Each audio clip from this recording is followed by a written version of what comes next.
The West Bank is engulfed in flames.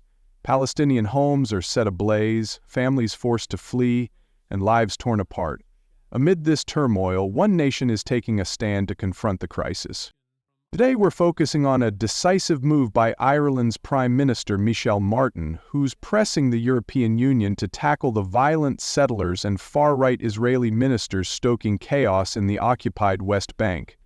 During a Brussels summit on June 26, 2025, Martin demanded sanctions against figures like Itamar Ben-Gvir and Bezalel Smotrich, accusing them of fueling violence that has claimed over 600 Palestinian lives since January 2024. He went further, urging the EU to reassess its trade relationship with Israel, condemning their refusal to address the humanitarian disaster in Gaza. Here's the reality: the West Bank is a battleground for Palestinians. Over the past 18 months, more than 1,900 settler attacks have left 616 dead, including 115 children, and displaced over 41,000 people. Homes are torched, olive groves razed, and entire villages uprooted. This isn't chaos without cause. It's driven by influential figures in Israel's government. Ben-Gvir, the national security minister, resides in a West Bank settlement and has a history of inciting racial hatred. He's openly called for replacing the Al-Aqsa mosque with a synagogue and pushed for Palestinians to be expelled from Gaza. Smotrich, the finance minister, is just as extreme, having endorsed annexing the West Bank and once floated the idea of erasing a Palestinian village, only retracting after public outcry. These aren't outliers. They command 20 seats in Netanyahu's coalition, holding his government together. Ireland is drawing a line.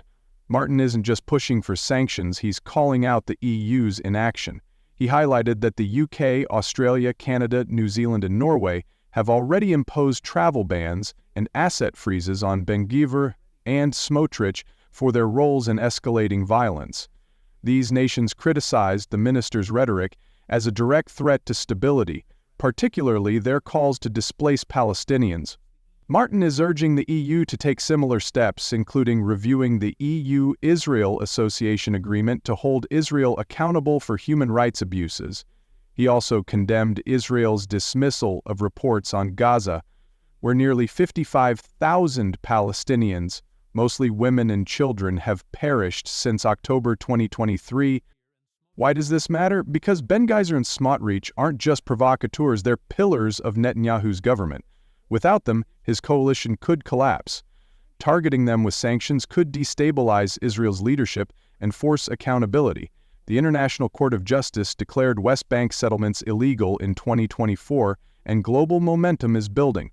Ireland is leading the way, showing the EU it can't ignore Palestinian suffering any longer. Yet the EU is hesitating. Some member states may resist Martin's call, prioritizing trade agreements over justice. This is where the struggle intensifies.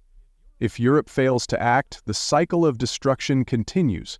More homes lost, more lives shattered. Martin's push isn't just about sanctions. It's a demand to end Israel's unchecked actions. So what can you do?